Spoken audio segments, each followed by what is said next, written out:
Bonjour. Comment travailler sur les processus RH?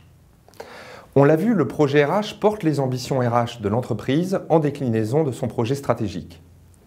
Bien construit, un projet RH permet de situer les axes de travail prioritaires de la fonction RH.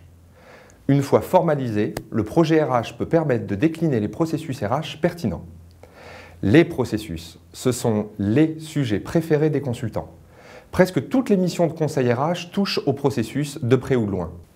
Les clients attendent du benchmark, des meilleures pratiques, des astuces pour gagner du temps et donc de l'argent.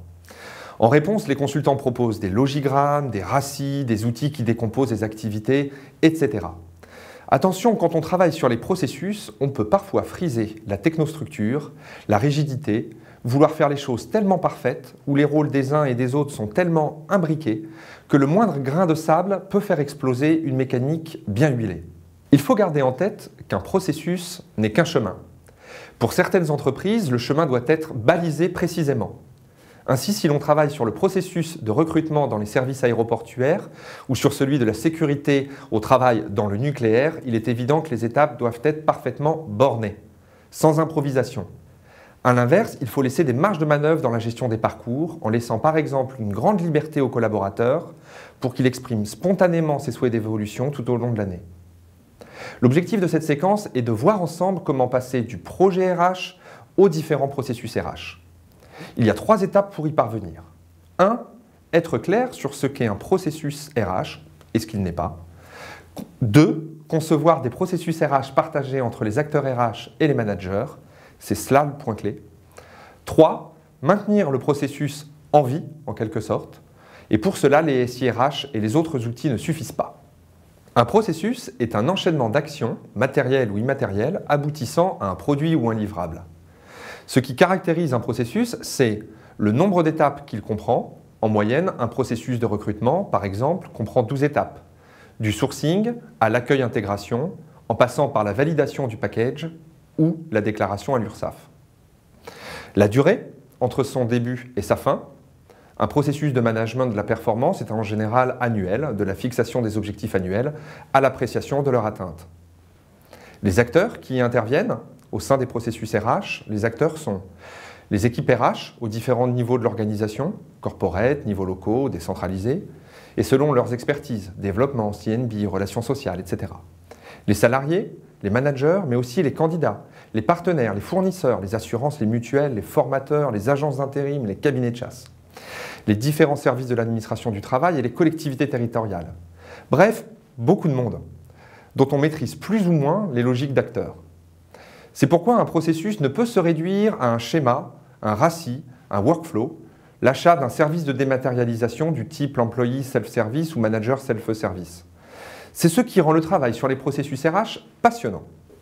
Notre expérience nous permet de dire que 80% des problèmes rencontrés sur tel ou tel processus RH proviennent d'un manque de clarté des rôles entre la fonction RH et les managers de l'entreprise.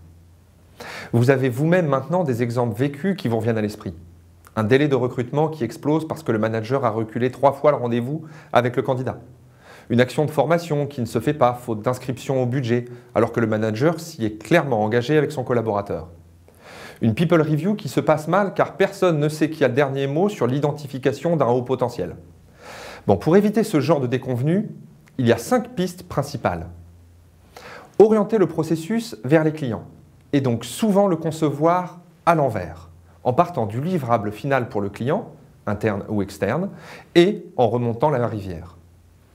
Mobiliser pour construire le processus les gens qui l'appliqueront directement. C'est la meilleure façon d'avoir des idées concrètes et de permettre une mise en œuvre facile. C'est celui qui sait qui fait. Identifier un process owner, un responsable du processus, qui veille à son bon fonctionnement, à sa mise à jour et à son allègement dès que possible.